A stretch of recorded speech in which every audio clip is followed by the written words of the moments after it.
Good morning, S1. Just going to talk you through your lessons for this week. Alright, so our focus is still on decimals, but this is our last week on decimals.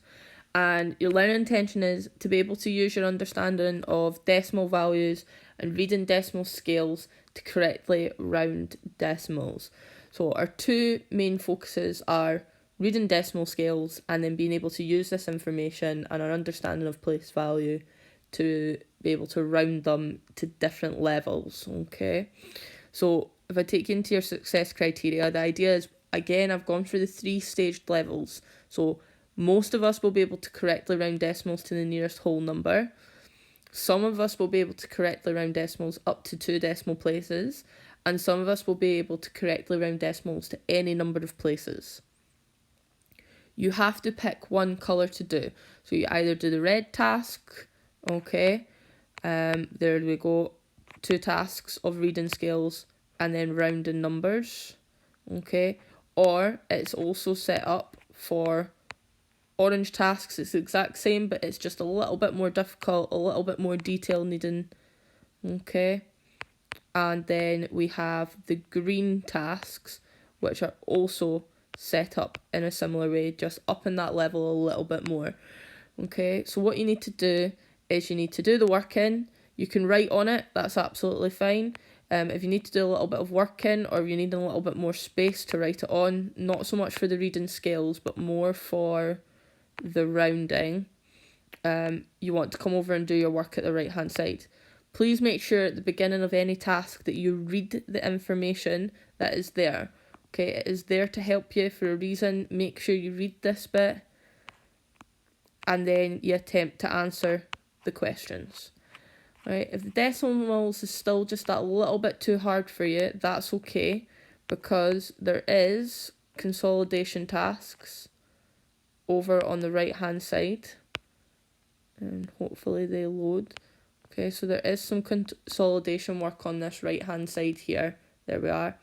And that's just, again, it's still reading scales and it is still rounding, but instead of in decimals, it's looking at the nearest 10 and the nearest 100. So there is some work there for consolidation if you're not sure. What I'm going to do now is I'm just going to go through a couple of examples, alright, of rounding and reading scales for you. Little techniques to use. If you think that you can go on and read the instructions at the beginning of your coloured task and then give it a go, that's fine. However, please do watch this video to get an idea of what you need to do. Right? So your first task for everybody is reading scales. Now, when we see scales, they are usually like this, and we usually have little markings to sort of denominate what our scales are broken up into. So we can quite clearly see that 7 is marked on here and 8 is marked on here. And what I tend to do is I tend to count up to see either in 1s or 2s or 3s or 4s to try and figure out what my scale is. So I've got 7.1, 7.2, 7.3, 7.4, 7.5, 7.6, 7.7, 7.8, 7.9, 8. Right, that makes sense. So we've got 7.1, 7.2, 7.3. So this one here is 7.3. And then we can continue on 7.4, 7.5, 7.6, 7, 8.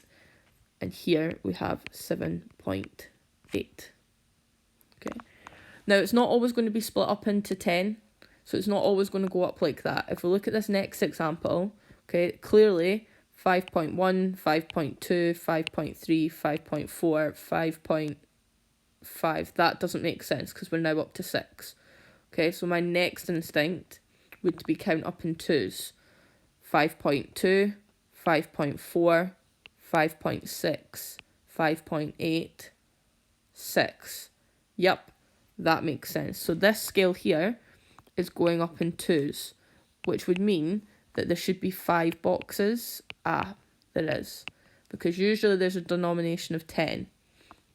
But this time it's only 5. So instead of going up in 1s, we're going up in 2s.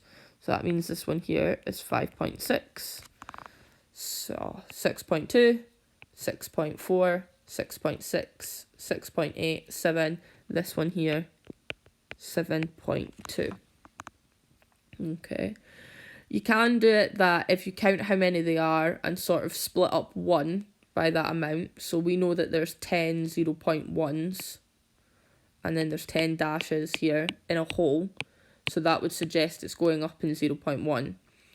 If we do 1 divided by 5, because there's 1, 2, 3, 4, 5 boxes in here, then that means it's going up by 0.2. Right? This one here is a little bit more difficult, but if we just think about it, we've got 11, right? This time, I can tell it's not going up in 1 straight away because it's not the same measurement, right?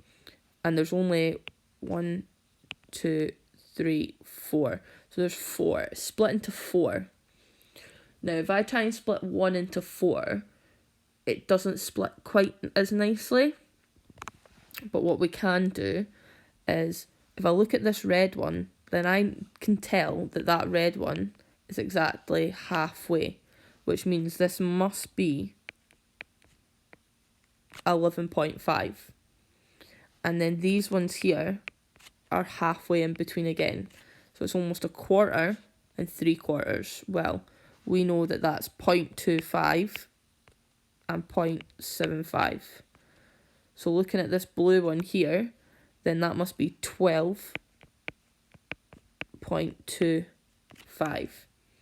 Please, when you're reading the scales, be really careful about how many sections that it's split up into. You can't just assume that it's going up in 1s or that it's going up in 3s or 4s. You have to check it out.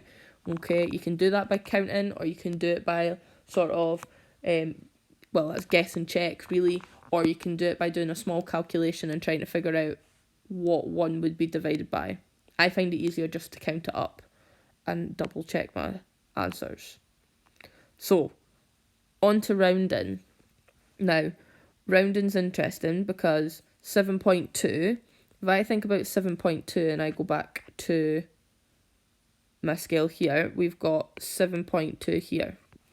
Now, if I want to round that to the nearest whole number, I need to decide, is that closer to 7 or is it closer to 8?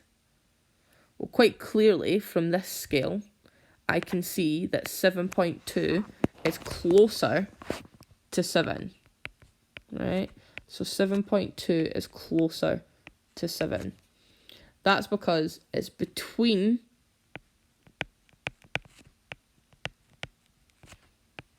7 and 8. However, that 0.2 means that it's much closer to the 7 than to the 8. When it starts to become closer to 8 is when we have 7.5 or bigger. Okay, so when we have this number, we always look at this number here when we're rounding to the nearest whole number.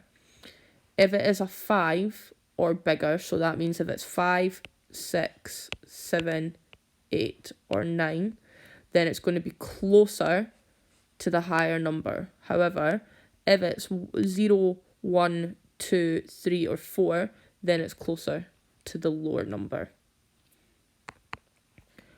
Looking at 8.9, well, 8.9 is between, it's between 8 and 9. Okay, now 0.9, that's quite high up, that's roughly going to be here. Okay, because it would be like 1, 2, 3, 4, 5, 6, and so on. Then all the way up to 9 before we hit 9. Then definitely this is closer to 9 than it is to 8. Okay. And then this third example. Now, it has 2 decimal places. So we have 17.52, but the process is still the exact same. If we think about it, 17.52 is between 17 and 18. and we've got to kind of decide whereabouts on our scale is it. Well, it's 17.5. Okay, so it's about halfway. 17.52, it's almost about halfway. And remember what I said, that when we look at this number here, is it closer? If it's a 5, 6, 7, 8, or 9, then it's closer to the bigger number, which means that this is approximately equal to 18. It's closer to 18 than it is to 17.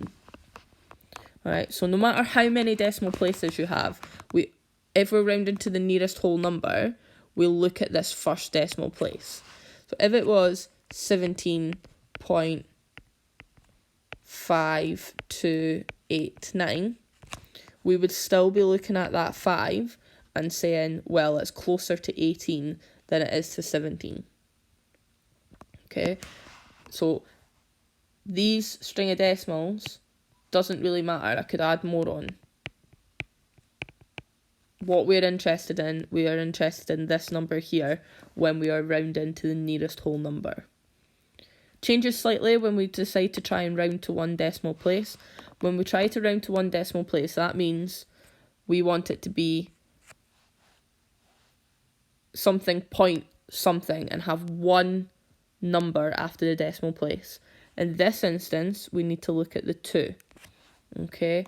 Because we need to decide, is this closer to 5.80 or is it closer to 5.90? Okay. So we would have 5.81, 5.82, so on and so forth, all the way up to 5.89 before we hit 5.90. Looking at that 2, remember I said if it's smaller than a 5, then we round, it's closer to the lower value. If it's a 5 or above, then it's closer to the bigger value.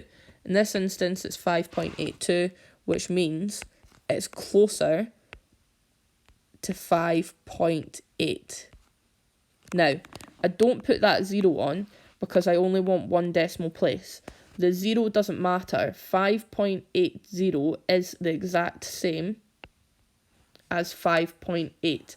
But what you're doing is you're adding another significant figure.